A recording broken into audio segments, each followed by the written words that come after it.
Bonjour tout le monde, aujourd'hui on fait une interview / studio tour de l'ingé mastering Simon Lancelot. Et avant qu'on commence, je vous rappelle que cette vidéo est sponsorisée par moi-même. Je suis ingé mastering, donc n'hésitez pas à m'envoyer votre track pour être masterisé.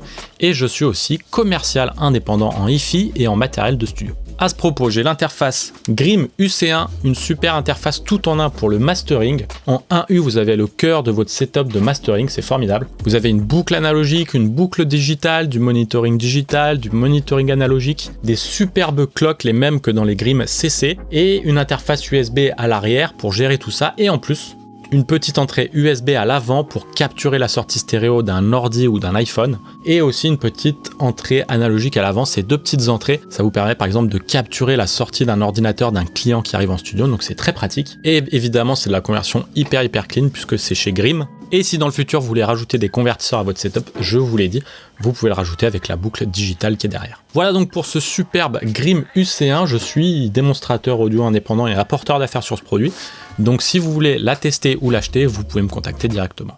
Alors Simon Lancelot, Simon est ingé mastering, je suis allé le rencontrer dans sa cabine au studio Ferber à Paris. Il a déjà une carrière impeccable puisqu'il a masterisé pour Dijon, Sero Ismaël, Anne Passeo, Jade Nelik, Ibrahim Malouf, Marion Rampal et Nina Attal pour ne citer que. Donc beaucoup de jazz, pas mal de R&B, des clients internationaux et il a aussi plein de matos. Et pourtant Simon l'a demandé, il ne voulait pas trop que l'interview soit focus sur le matos et il a bien raison. On adore tous ça le matos, et c'est d'ailleurs un peu l'objet des studio tours, mais on sait qu'au final c'est pas ça le plus important, l'important c'est les compétences de l'ingé mastering, c'est ça qui va faire un bon mastering. Donc dans cette interview de Simon Lancelot, on va parler de tout ce qui tourne autour de l'acte même du mastering, comme par exemple les relations clients ou la gestion de carrière. Une interview qui me tient à cœur parce que j'adore le travail de Simon Lancelot et j'adore aussi la façon dont il parle du métier. En plus, vous verrez, il a une autre passion que le mastering, peut-être même qu'il excelle encore davantage dans cette passion, je n'ai pas encore pu tester. Donc voilà, restez bien à l'affût à la fin de la vidéo. Je vous souhaite un très bon visionnage de cette interview / studio tour de l'ingé mastering Simon Lancelot. Salut Simon, tu vas bien? Ouais, tranquille. Bon, on est dans ton studio, je suis déjà venu ici. Ouais, il y a de nombreuses années, je t'avais interviewé pour un tout autre sujet, dans un tout autre cadre. C'est vrai, c'était il y a quoi, il y a 3 ans? Ouais, peut-être 3-4 ans, ouais, peut-être 4, comme ça. Voilà. Et t'es toujours dans la même cabine du coup que tu loues. Ouais. T'as changé d'enceinte, mais bon, on va pas parler trop matos, promis. Il y a une constante évolution en fait, donc ça va, ça vient, sur le long terme, c'est-à-dire que ça bouge pas trop vite. Et là, les enceintes, c'est en mouvement, mais c'est un mouvement qui a commencé il y a 1 an maintenant, tu vois. Donc c'est vraiment tranquille. Est-ce qu'on fait un petit tour de ton matos rapidement? Ouais, vas-y, si et tu veux. après on parle un peu de ton métier d'ingé mastering. Carrément. Est-ce qu'on peut parler par le plus instagrammable et le plus récent dans ton monitoring? Le plus instagrammable, le plus récent, c'est les deux Eggleston Works Andra 3, ouais, qui sont arrivés il y a à peu près 1 an, que j'ai inclus petit à petit dans le setup avec l'ampli Macintosh. Ça, si tu veux dire l'instagrammable, c'est un peu cute quand même, là c'est pour nos amis audiophiles. Comme bébé avec les 8 mètres de puissance à l'avant, c'est un peu, franchement c'est un peu stylé, c'est pas mal. Je suis d'accord. Et derrière, c'est un setup entre guillemets traditionnel, tu vois. Traditionnel mais assez haut de gamme quand même. Pour certaines machines. Faut savoir ce qu'on veut, tu vois. Donc avec beaucoup d'EQ face à moi, et puis converto compression sur le côté, puis l'ordi, plug, tout ça, le soft, enfin comme tout le monde un peu, tu vois. T'as un truc en particulier qui te retire ton attention? Bien sûr, le IR, tu l'as pas depuis très longtemps en plus. Le IR, je crois que je l'ai depuis 1 an et quelques. Été dernier, je crois que je l'ai eu. C'est comme presque toutes les machines ici, c'est des occasions. À un moment donné, il y a une opportunité qui arrive en ligne ou un ami qui vend un truc. Voilà, c'est une EQ que les gens connaissent un peu dans le milieu. Tout le matos IR, c'est pas mal réputé déjà. Donc j'avais très envie de l'avoir dans le rack, rien que pour l'essayer dans un premier temps. Puis voilà, c'est toujours là, c'est cool. Ok, pourtant des EQ à tube, c'est pas ce qui te manque. Ouais, j'en ai 4 au final. Donc il y a le Michelangelo, le Giraffe, le IR et le Manley. Et sinon il reste les Neumann et le Kniff qui sont à transistor et inductance pour les Neumann. Et oui, et puis le Bax aussi qui est arrivé récemment. Ok. Mais ouais, les courbes sont différentes, les couleurs sont légèrement différentes.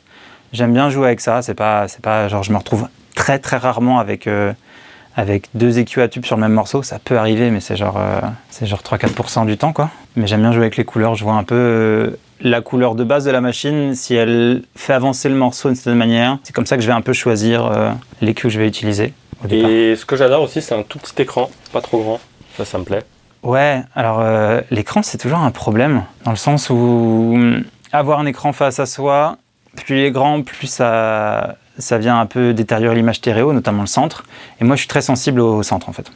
J'aime beaucoup avoir un centre assez net, un mono très très net. Et donc plus tu viens mettre un écran proche de toi, plus tu abîmes ce centre. Plus il est loin de toi, meilleure ton audition est, mais à un moment donné c'est tes yeux qui souffrent. Et donc moi je bouge un peu, j'essaie de répartir les choses sur les écrans. Avec la luminosité, tout ça, je suis une sorte c'est un compromis un petit peu, tu vois, dans ce qu'on peut faire et ce qu'on peut faire comme ça, tu vois. Ok. Et il faut qu'on parle de ça, la petite enceinte blanche. Ah. Qu'est-ce que c'est ? Ça c'est des petites enceintes de... Faut pas trop filmer derrière, c'est le dawa. Ah, faut pas filmer. C'est des petites enceintes d'ordi qui datent du milieu des années 90, qu'il y avait chez mes parents. Quand j'ai commencé à faire des études de son et tout, forcément, on a commencé à nous parler des oratones, des choses comme ça. Et je me suis dit, il y a un truc qui traîne dans le grenier encore. Et donc j'étais allé rechercher ça et j'avais commencé à travailler avec. Et elles sont toujours là et ça m'aide. Je vais les emmener jusqu'au bout de toute façon. C'est un peu ça l'idée.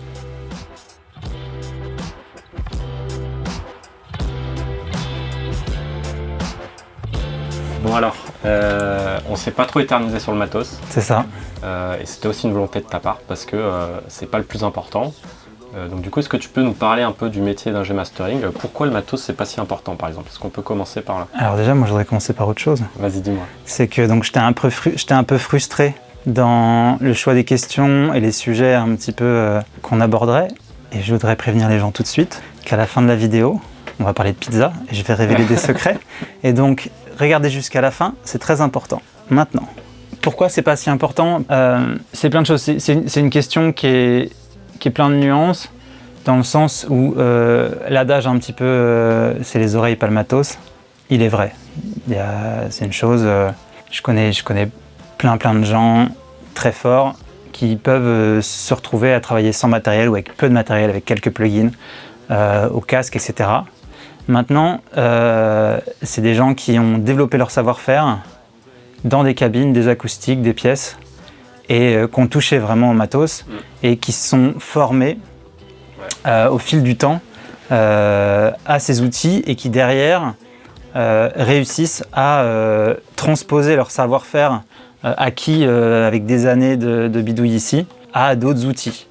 Et je pense que, là on est rentré tout de suite dans le dur direct, je pense que le chemin du pas du tout de matos et des conditions d'écoute compliquées ou avec beaucoup de compromis, il est peut-être beaucoup plus dur pour réussir à avoir un résultat bon et cohérent, c'est surtout ça, puisqu'on peut en soi avoir un résultat bon une fois sur quelques titres, c'est pas compliqué, il y a plein de gens qui nous le montrent quotidiennement, tu vois, il y a plein d'artistes qui ont mixé chez eux et qui pour un titre ou deux arrivent à avoir des résultats assez exceptionnels. Maintenant on leur demande pas de mixer 3 titres par jour tous les jours, parce qu'en fait là ça ne marcherait pas. Et c'est vraiment là la différence en fait, c'est dans ton chemin personnel à toi, la multiplicité de tes outils et de tes conditions d'écoute, plus elle est élevée et plus elle est qualitative, plus ta culture personnelle, elle est aussi élevée et qualitative, et dans ce cas, tu peux faire face à plus de situations de la meilleure manière qui soit et être régulier dans ce que tu peux fournir, tu vois. Pour moi, c'est vraiment ça, tu vois. Et donc, ça prend beaucoup de temps finalement. Et je te dis ça en mode c'est pas important, tout en moi-même étant un amateur passionné, un peu accro matos qui rajoute tu vois, des machines régulièrement parce que je veux essayer des choses, etc. Ouais. Mais en fait, ce qui vient nourrir ces achats, il y a plusieurs choses. Il y a la volonté de découverte, tu vois, parce qu'évidemment, il y a plein de machines connues, etc., qu'on voudrait essayer, rien que pour savoir ce que ça fait, quitte à s'en défaire plus tard, tu vois, mais il y a cette curiosité d'avoir les choses sous la main pour s'en faire sa propre opinion. Ouais. Puisque entre lire des forums, même si on a confiance en les gens qui donnent leurs avis, etc., même si c'est des amis proches, etc., en fait, une machine dans une chaîne, elle réagit de manière un peu unique et ce sera différent dans la cabine d'à côté. Et donc se faire son propre avis dans sa situation avec son goût personnel, c'est primordial. Et ensuite, on va pas parler du côté investissement, machin, tu vois, c'est aussi une partie du business, c'est que les machines, c'est un moyen de garder de la valeur, ça fait plaisir, ça fait aussi des jolies photos, ça on va pas se mentir. Et sinon, le deuxième point, la construction de l'outil. C'est les années qu'il faut de recherche pour construire son outil. Ce qu'on fait, c'est de l'artisanat. Comme tout artisan, tu rentres dans une cuisine, une menuiserie, j'en sais rien, tu vas y trouver des outils que tu trouveras dans toutes les menuiseries, tu vois. T'auras la scie plongeante Festool, des choses comme ça, des choses que tu trouveras partout, qui sont quasi universelles parce que c'est des outils qui sont reconnus. Et tu vas trouver un paquet de bidouilles, de gabarits, de modules divers et variés que les gens auront créés eux-mêmes. Les artisans vont modeler leurs outils et donc ça devient un prolongement de toi. Et ça en fait, c'est la même chose. Okay.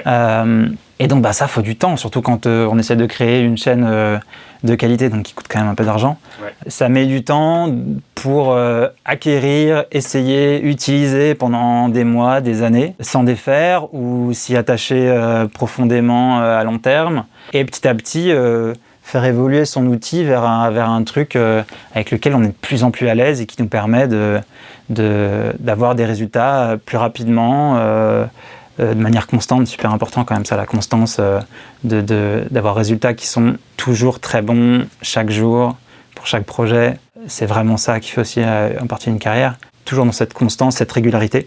Et donc cette chaîne, elle t'accompagne, quitte à t'accompagner vers des choses où on a vu des grands ingés petit à petit réduire la quantité de matériel qu'ils avaient pour finir en interne juste avec des plugs et c'est leur chemin en fait et c'est cool, peut-être que j'y viendrai, hein. Je sais pas ce qui se passera dans 3, 5, 10 ans, en plus il y a ta vie perso à côté qui peut aussi motiver ces changements, mais voilà, pour l'instant c'est le statut actuel, c'est ça. Okay. On verra plus tard après Très bien.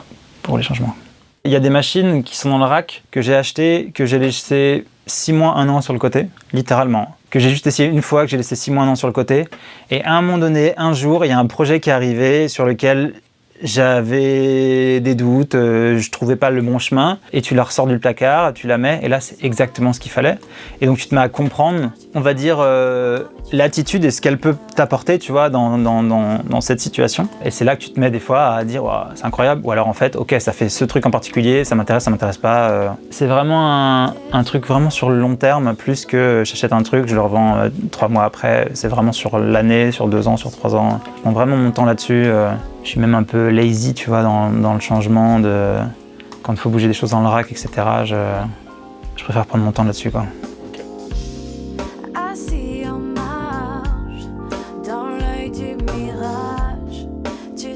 Est-ce que tu peux nous parler un peu de la relation aux artistes? Comment tu t'es vu, toi, évoluer? Enfin, comment tu considères un peu le rapport aux artistes? Est-ce que tu peux un peu nous donner ta vision des choses? Ouais, c'est un rapport qui est un petit peu complexe, entre guillemets, dans le sens où... je vais parler de la place. D'abord, peut-être... nous, au mastering, on a une place un petit peu particulière dans le sens où on fait partie intégrante de l'équipe de production. Ça ne fait aucun doute. On est en étroit lien avec le mixeur, le réal, l'artiste. Alors parfois pas les 3 en même temps, parfois juste un seul. Donc on fait partie intégrante de l'équipe de production. Et en même temps, on fait aussi un petit peu partie de l'audience, tu vois. Il y a ce truc de un pied dans le studio, un pied dans le salon. Et d'ailleurs, pour rebondir encore un peu sur le matos, j'ai dit qu'on en parlait à bateau, mais on se rend compte par exemple que dans les enceintes en master, il y a beaucoup de gens qui utilisent des enceintes de hi-fi, tu vois, et qui ont des cabines qui finissent finalement à ressembler assez à des salons. Alors, est-ce que c'est pour une sorte de qualité de vie et de travail, ou pour une sorte de mimétisme par rapport aux gens, les conditions réelles d'écoute, tu vois. Donc il y a un peu ce truc de premier auditeur, fin de chaîne de studio, tout début de chaîne du fan ou de l'auditeur. Et on est vraiment à la croisée de ces deux mondes. Et ça met c'est une situation qui pour moi est incroyable, j'adore ça. On est des privilégiés d'une certaine manière. Mais c'est aussi une situation délicate dans le sens où après nous, le projet sera fixé. Et voilà, en fait, il sera présenté et il sera public. Et donc ça nous met dans une situation où il faut réussir à aborder, en fin de compte, le dialogue avec les artistes et le reste de l'équipe de manière assez sereine, assez sûre de soi, parce que c'est assez fréquent finalement de voir arriver des gens qui ont plein de doutes pour différentes raisons. Hein. Je sais pas, il y a des raisons économiques, de temps, le planning, la volonté, des éventuels problèmes personnels ou interpersonnels à l'intérieur de l'équipe. Et toi, tu es là pour rassurer. Voilà, qui ont fait que le projet arrive entre tes mains. C'est même pas le cœur du projet des fois qui est sur lequel il y a des problèmes, c'est la situation bien souvent. Alors qu'est-ce que ça peut être par exemple ? Une situation commune, c'est le disque devrait déjà être sorti ou devrait déjà être lancé et ça a pris beaucoup de retard. Et on arrive vers toi en espérant que tu tiennes les délais, que tu sois calme face à la situation et que tu puisses rassurer tout le monde. Et il y a ce truc un petit peu important de réussir justement à tenir cette posture, même quand la qualité des projets commence à monter, que c'est de plus en plus important, les équipes sont de plus en plus grosses ou avec des gens que des fois même on admire, tu vois. Et réussir à tenir un peu sa position, sa distance aussi, pour assurer qu'en fin de compte, à partir du moment où ça arrive entre tes mains, il n'y a plus de problème en fait. Tu t'es là tous les jours, tout va bien se passer. Et si par hasard ça se passe pas exactement comme il faudrait, il y aura une petite V2 qui va suivre dans la demi-journée. Et en fin de compte, tout le monde sera content. Et ce qui partira à l'usine, sur les plateformes, à la gravure, peu importe, sera au goût de tout le monde, ou en tout cas au goût des gens qui prennent vraiment les décisions. Ouais. Tu vois. Et du coup, tu as besoin quand même d'avoir un peu d'autorité, quoi. Il faut que ton avis soit un peu vu comme important et comme valide.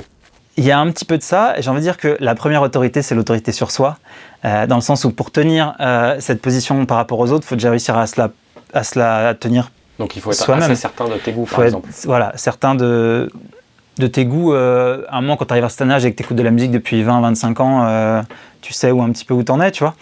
Au moins de tes aptitudes, tu vois, et avoir confiance en ce que tu peux proposer et confiance en ta plus-value pour les artistes et le projet qu'on t'amène, tu vois. Et ça, c'est pas évident. Moi, je dirais que c'est peut-être la chose la plus compliquée et c'est quelque chose de super important pour nous aussi, tu vois. Et une fois que tu as un peu réglé ça de ton côté, ce qui met pour certaines personnes des semaines, des mois, pour d'autres des années, tu vois. Et ça vient aussi en faisant des disques, c'est-à-dire que quand tu as fait 3 disques et demi dans ta carrière, dans ton début de carrière, forcément, t'es moins à l'aise quand on commence à t'apporter un projet un peu conséquent que quand on est à 1000, 2000, 3000, 5000 et qu'en fait, ça y est, tu vois, ça tourne, c'est bien. Et donc forcément, ton point de vue sur toi-même est différent et le point de vue des autres est aussi différent dans le sens où quand tu commences, les gens vont venir vers toi parce que c'est tes amis ou peut-être un peu par défaut parce que pour le coup, tu coûtes pas forcément très cher, tu commences, etc. T'es à proximité de là où ils sont. Et dans le meilleur des cas, on t'a recommandé, et ça c'est cool. Et plus tu avances dans la profession, plus tu es reconnu et plus les gens y viennent parce que ils ont entendu parler de toi par différents biais, ils ont écouté des disques qui sont passés entre tes mains et qu'ils ont aimés. Et donc la confiance finalement qu'ils ont en toi, elle est aussi plus forte et le rapport, il est un peu plus solide. On va moins mettre en doute tes compétences puisque on vient explicitement pour toi, tu vois, c'est que les gens sont confiance. Et donc avant même de t'avoir proposé le projet, les gens savent que ça va bien se passer. Parce que ça s'est déjà bien passé pour tu vois, les N années qui viennent de s'écouler. Et ça, c'est super important, mais c'est quelque chose qu'on construit vraiment sur le long terme. Tu vois. Et moi, j'ai l'impression depuis quelques années de commencer à être arrivé là, tu vois. Okay. Doucement. Et je ressens la différence.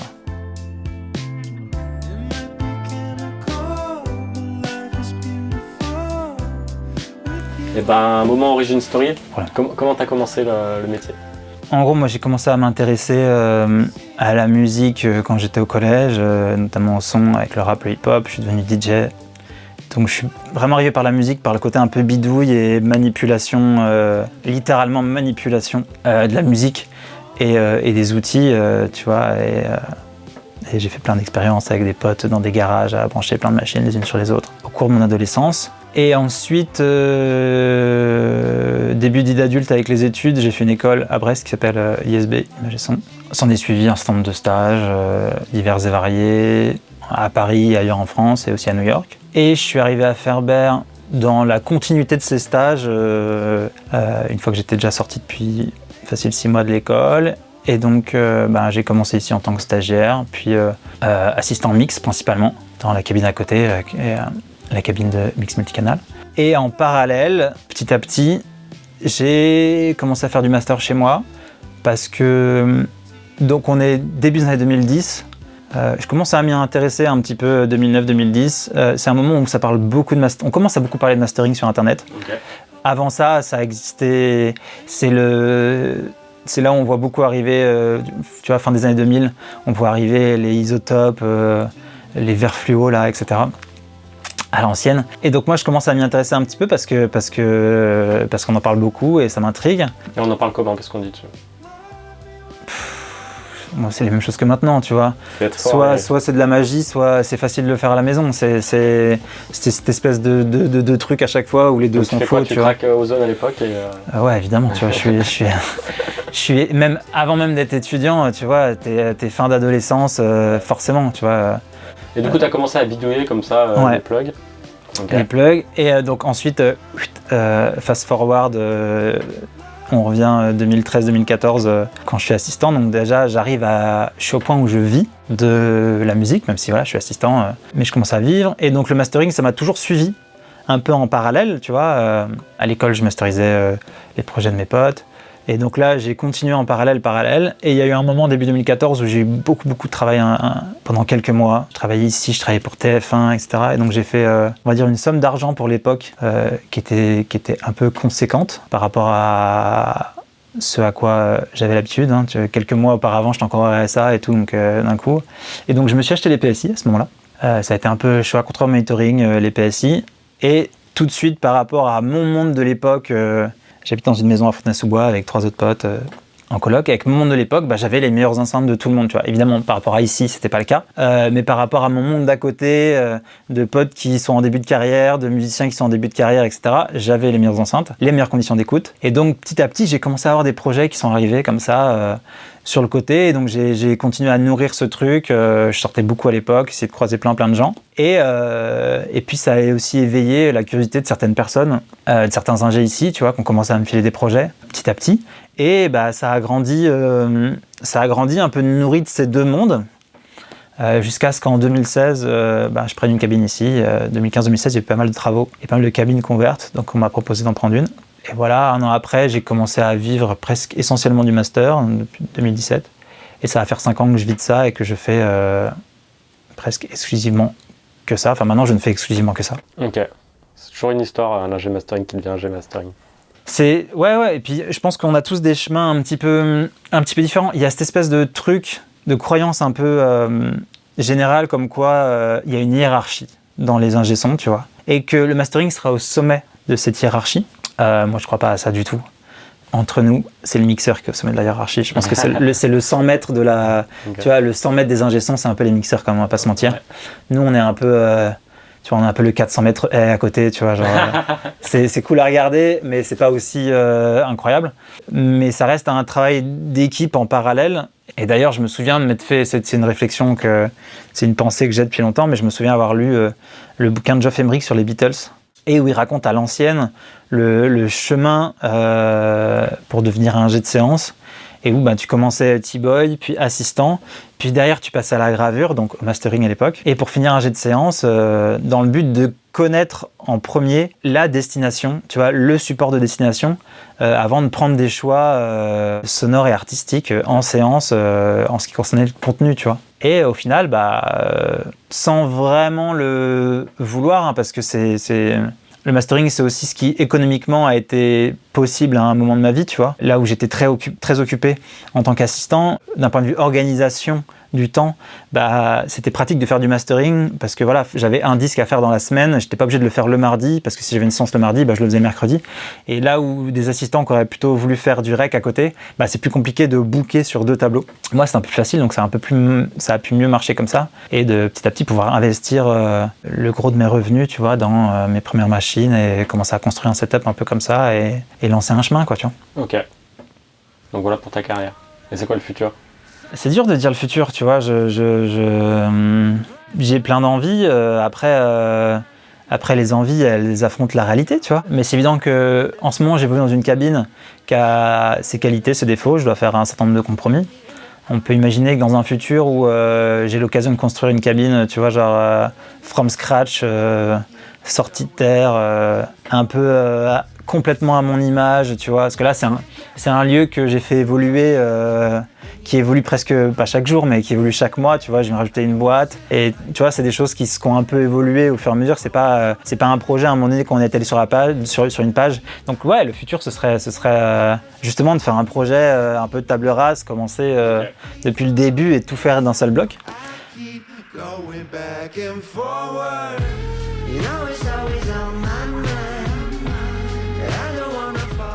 Est-ce qu'on peut revenir un peu au projet, à comment aborder un projet quand on vient vers toi pour faire masteriser quelque chose? Comment tu abordes la chose, toi? Est-ce que tu travailles par exemple avec des références? Est-ce que tu travailles en checkant un peu le pré-mastering, enfin le faux mastering fait par l'ingé mix? Alors, j'ai envie de te dire oui et non à tout, en fait. Dans le sens où les références qu'on m'apporte, j'essaye de pas trop m'y attacher pour la simple et bonne raison que, en fait, souvent, c'est pas forcément ultra cohérent avec le projet lui-même. Par contre, je vais un peu m'immerger dedans, mais tu vois, c'est pas quelque chose que je vais faire AB, référence master, c'est pas comme ça. C'est genre, je vais arriver au studio le matin et c'est la musique que je vais mettre, ou c'est la musique que je vais mettre la veille, tu vois, avant de partir, ou que je vais mettre chez moi. Tu vois, pour un peu me plonger dans l'univers de la référence, mais pas forcément dans le son, et parce que d'expérience ça marche pas forcément, tu vois, de vouloir copier des choses. Dans des cas très précis ça marche, mais dans d'autres ça marche pas forcément. Donc je vais forcément m'immerger, mais un peu sur le côté, ou alors si je l'écoute au studio, ça va être en faisant d'autres choses, pas forcément en face des enceintes, ou alors sur les petites écoutes, tu vois. Pour pas trop être dans le son de quelque chose en particulier, mais plus dans, pour le coup, vraiment la musique, et le message, et l'attitude globale. Et c'est ça qui va me donner finalement plus d'informations sur le projet sur lequel je dois travailler. Puisque je pense que l'artiste, au final, il s'est plus attaché à ce que la musique lui dit, ce qu'il ressent, et la connexion qu'il a avec l'œuvre. C'est plus ça, plus que le son particulier du kick, tu vois. Ou alors on vient me dire ah c'est incroyable ce truc, il y a le kick, machin. Et dans ce cas-là c'est très précis. Mais quand c'est des références, souvent c'est vraiment quelque chose de goût, d'esthétique et de ressenti, et ce que ça te fait ressentir vraiment, l'émotion que ça provoque, qui est le plus important. Donc j'essaie de sortir du son et d'aller juste vers l'émotion et voir derrière comment je peux profiter de ce que j'ai acquis. Au projet qu'on m'amène, tu vois. Pour ce qui est des références des mixeurs, là encore ça dépend, parce qu'il y a des mixeurs qui amènent des références qui sont incroyables et d'autres qui sont moins bonnes. Alors, ça dépend. Ce que tu appelles les références des mixeurs, c'est d'autres morceaux ou c'est le morceau avec un limiteur? C'est le mix limité. Je pense que je vais tout le temps l'écouter, mais je vais l'écouter dans un deuxième temps. C'est-à-dire que je vais faire en sorte que la ref du mixeur ne vienne pas trop m'influencer. Et je vais, moi, faire ce que je ressens, et derrière je vais comparer et je vais voir où est-ce que ça m'amène. Est-ce qu'il y a des cas où la ref du mixeur elle est vraiment charmée, incroyable, et ouais, c'est bien. Et donc je vais me dire ok, en fait je refocus sur cette ref là et je fais un truc qui est j'essaie de faire la même chose que sa ref, mais avec une sensation de dynamique un peu meilleure, une sorte de référence améliorée. Et de temps en temps, le fait de pas m'y être attaché et de pas l'avoir écouté, ça amène le track complètement ailleurs, et je suis là en mode j'ai proposé un vrai truc à moi, et souvent ça s'est validé direct, et ça c'est bien. Alors que si tu l'écoutes dans un premier temps, tu peux peut-être rester un petit peu enfermé. Donc j'aime bien avoir ce truc de premier temps je fais ma sauce à moi, et deuxième temps je vérifie est-ce que c'est cohérent, parce que des fois ça a été mixé dans un limiteur, et le limiteur réglé on va dire assez lentement, dans le sens où il est super grabby, il vient attraper et il vient repousser la drum super loin, tu vois. Et en fin de compte, moi j'ai réussi à garder l'impact et la dynamique quasi identique par rapport au mix. Et en fin de compte, c'était pas ça le mix, tu vois. Le mix c'était la référence. Et donc là en fait, même si sur le papier j'ai fait quelque chose de mieux, dans la musique j'ai pas fait quelque chose de mieux en fait, je me suis trompé. Et donc ça permet de rectifier le tir en fait avant d'envoyer aux artistes et au reste de l'équipe. Donc c'est toujours intéressant.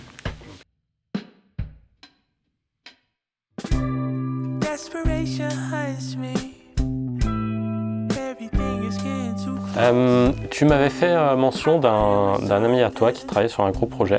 Ouais. Et au final, il n'était pas prêt, ou il était dépassé par le projet. C'est vraiment, c'est très récent. Alors on va essayer de pas trop name dropper, tu vois, pour. Ouais.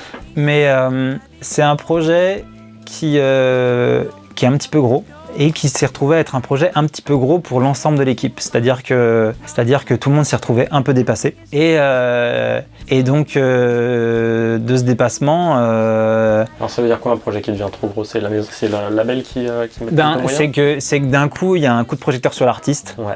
Qui est incroyable, les choses vont très vite. Il y a une sorte d'émulsion qui se passe. Et donc là, il se trouve qu'il y a un album en préparation. Et que d'un coup, il devient quelque chose qui était un peu indé, devient beaucoup plus mainstream d'un seul coup, alors que c'est même pas encore fait. Et il y a une pression colossale, en fait, qui commence à être sur les épaules de tout le monde, en fait, de toute l'équipe. Et dans ce cas en particulier, tout se précipite et tout se met à être en retard. Et moi, je me retrouve avec mon pote qui reçoit en pleine nuit des messages comme quoi faut livrer, alors qu'il a même pas encore une partie des mix, tu vois. Et là, on en revient à mon discours du début, tu vois, de c'est quoi la posture que tu adoptes à ce moment-là. Et dans un premier temps, il a adopté une posture un petit peu de professeur, tu vois. C'est quelque chose Pourquoi je parle de ce cas en particulier? Parce que c'est quelque chose qu'on voit souvent, notamment sur les réseaux sociaux, ce nombre d'ingés qui tout de suite vont se mettre dans une position de donner des leçons sur un tas de sujets.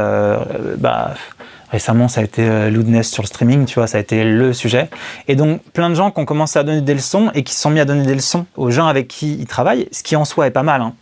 Attention, c'est pas forcément une mauvaise chose, ça permet de progresser sur plein de choses, parce qu'on est aussi là pour ça, tu vois, pour amener une sorte d'expertise particulière, dans le cadre où l'équipe avec laquelle on travaille, par exemple, est un peu jeune, et c'est des gens qui sont sur leur premier projet, qui font un peu ça. Au projet. Et donc, pour en revenir à ce moment-là, donc d'un point de vue timing, c'est compliqué, tout le monde stresse, le mixeur est dépassé, il n'arrive pas à livrer à temps, et dans un premier temps, il y a ce truc de « Ah, mais en fait, les voix, elles sont pas super enregistrées » ou des choses comme ça, tu vois. Ouais. Et moi, je me souviens de leur faire une sorte de pep talk un soir, en mode, en fait, non, aujourd'hui, t'es plus prof. Quand quelqu'un arrive plein d'angoisse avec son projet, c'est pas le moment pour lui dire, tiens, c'est là et là que t'as chié, et il aurait fallu que tu fasses ça à ta place, tu vois. Non, là, c'est le moment pour dire, ok les gars, à partir du moment où c'est entre mes mains, tout va bien se passer. Okay. Vous avez besoin des fichiers à 18h, vous aurez les fichiers à 18h, peu importe les problèmes qu'il y aura en amendement, en fait, ouais. Je suis, tu vois, la barrière de la glissière de sécurité, entre guillemets, tu vois, de l'équipe. Okay. Je prends mon rôle et je rassure.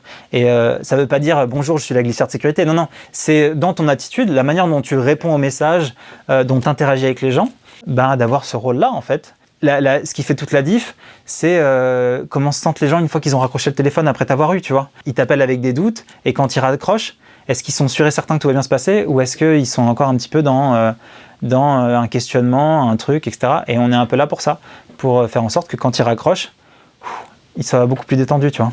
Et est-ce qu'il n'y a pas le risque de trop rassurer et du coup de pas que l'artiste ne se remette pas en question et l'équipe de production, le reste de l'équipe ne se remette pas en question?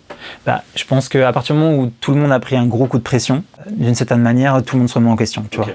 Je pense qu'il n'y a pas de question à ça, tu vois.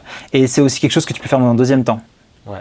D'une certaine manière. Ce discours de prof, il peut arriver dans un deuxième temps. Il peut arriver une fois que la charge elle est passée et que tout le monde a un peu a pris ses dispositions et a fait le taf. Mais ce qu'on se souviendra au final, c'est que dans un moment de tension et de stress, il y en a qui ont été présents, tu vois, et qui ont livré, quoi qu'il arrive. On en revient à la constance, tu vois, et à la régularité, tu vois. C'est de pouvoir... on te donne une deadline dans 3 semaines, 1 mois, tu livres la même chose que si ta deadline, elle est à la fin de la journée. Parce que en fait, voilà, c'est le taf, et c'est comme ça que les gens viennent vers toi pour ça aussi, tu vois, pour être dans cet état d'esprit de... tout se passe bien, tu vois, et on se défait d'un certain poids, tu vois, grâce à quelqu'un, et on est plus à l'aise.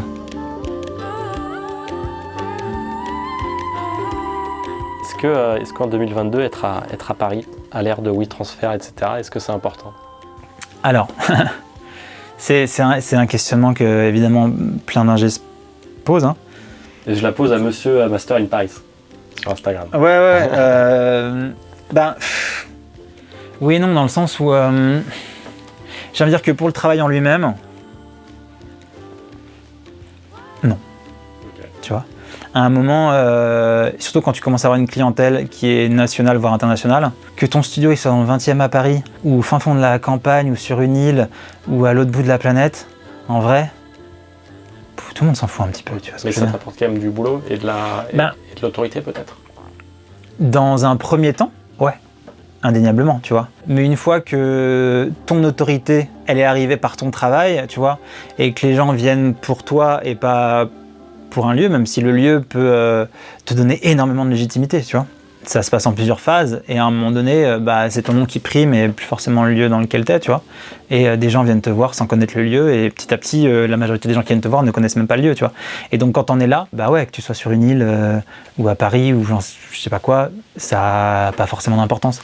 Maintenant, pour l'aspect social, le gros des concerts, c'est à Paris.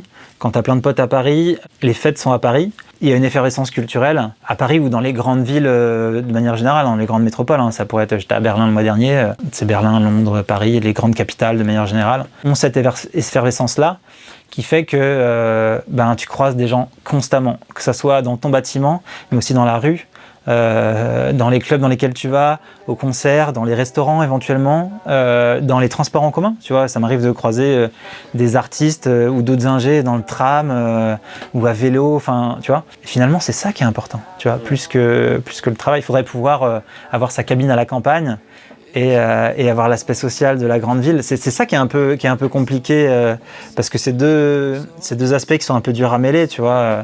Ouais, cette balance, je pense qu'elle se fait sur le temps long, plus que sur l'instantané. C'est pas possible de la faire sur l'instantané. Ok, alors j'ai 5 questions un peu troll. La meilleure cible en LUFS que tout le monde doit suivre. Alors, c'est extrêmement précis, c'est moins 9,3. Le meilleur EQ. Le meilleur EQ, Fafitter Pro Q3. Le meilleur ingé son mastering. Mes potes. Grammy ou victoire de la musique. Allez, Grammy. Et enfin, sur la pizza, burrata ou mozza. Les deux, mais pas sur la même pizza. Je reçois des dizaines de DM par jour qui me demandent mes secrets pour faire de la pizza. Et donc c'est vraiment des dizaines, voire des centaines de DM quotidiens, tu vois, pour me demander mes secrets. Et donc évidemment, on pourrait tenir le discours qu'il n'y a pas de secret, c'est le travail, c'est des années de pratique, tu vois, et que c'est vraiment le geste de l'artisan qui compte. Mais en fait, il y a un truc qui est un peu important quand même. Et ce secret, c'est pas compliqué, c'est que quand tu vas commencer à faire ta pâte,